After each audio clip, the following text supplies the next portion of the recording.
dans des conférences. Et ils se font également par écrit quand on fait des publications scientifiques. Et ils se font à travers la diffusion de la connaissance quand on le transmet au grand public. Donc dans la conférence ici, on a en particulier privilégié aussi la diffusion au grand public. On a vu hier beaucoup de monde venir et puis là à ce moment-là on adapte notre discours pour le faire comprendre aux gens. On en a encore des conférences cet après-midi à l'université qui seront des conférences grand public également. Le professeur Jean-Marc Lardot va présenter un peu l'histoire géologique de la plaque de la région Caraïbe.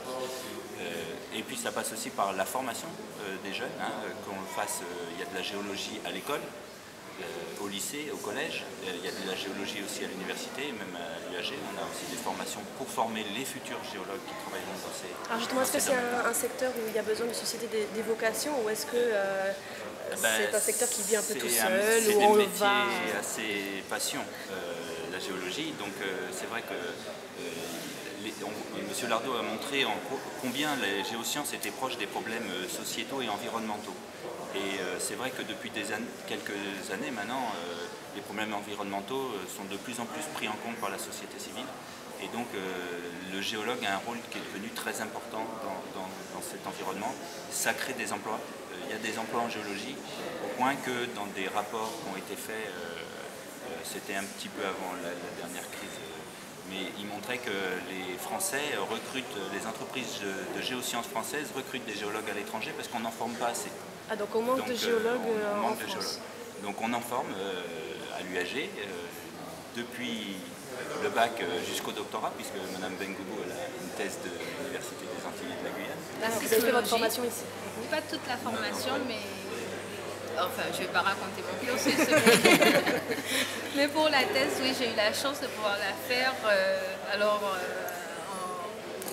Avec l'UAG, donc c'est une thèse Université Antilles-Guyane que j'ai pu réaliser à l'Observatoire volcanologique et sismologique de la Guadeloupe. En collaboration avec l'IPG, donc ça montre qu'on collabore toujours, on a besoin de cette diffusion de la connaissance.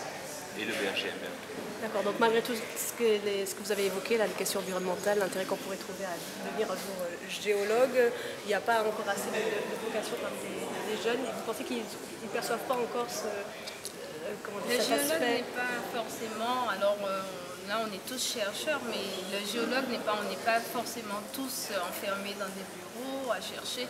Donc déjà on est souvent sur le terrain, mais on peut être géologue, on peut avoir fait des études de géologie et se retrouver à travailler en DL, donc en direction de l'environnement, de l'aménagement et du littoral, se retrouver à travailler avec la région, avec les collectivités territoriales.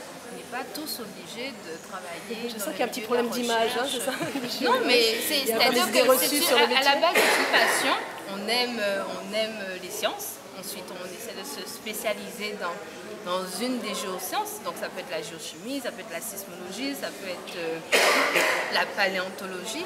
Mais après, on n'est pas tous obligés de faire de la recherche. Puisque, en plus, ce dont on a parlé, c'est qu'il y a la recherche fondamentale, mais il y a aussi la recherche très appliquée. Donc, il y a tout ce qui est aussi application après. Et puis, il y a de l'ingénierie en géologie, il y a de la technologie, donc il y a aussi besoin d'aspects techniques. Il y a des techniciens, il y a vraiment tout en géologie. Il y a vraiment des instruments pour améliorer notre connaissance Et puis on a besoin de gens pour faire fonctionner les instruments, on a besoin de gens pour faire des manipulations. Donc il y a vraiment des métiers depuis du laborantin ou de l'homme de terrain jusqu'à de l'expérimentateur, jusqu'au chercheur le plus pointu. C'est vraiment il y a des métiers pour tout le monde en géologie. Donc si on veut des renseignements complémentaires, on peut se tourner vers le site peut-être de... le site de l'université de l'UAG, il y a une licence qui s'appelle humblement BEST, ce qui veut dire biologie, environnement et sciences de la Terre. Donc, voilà, donc si vous voulez en savoir plus, il n'y a plus qu'à cliquer, double-cliquer. Voilà.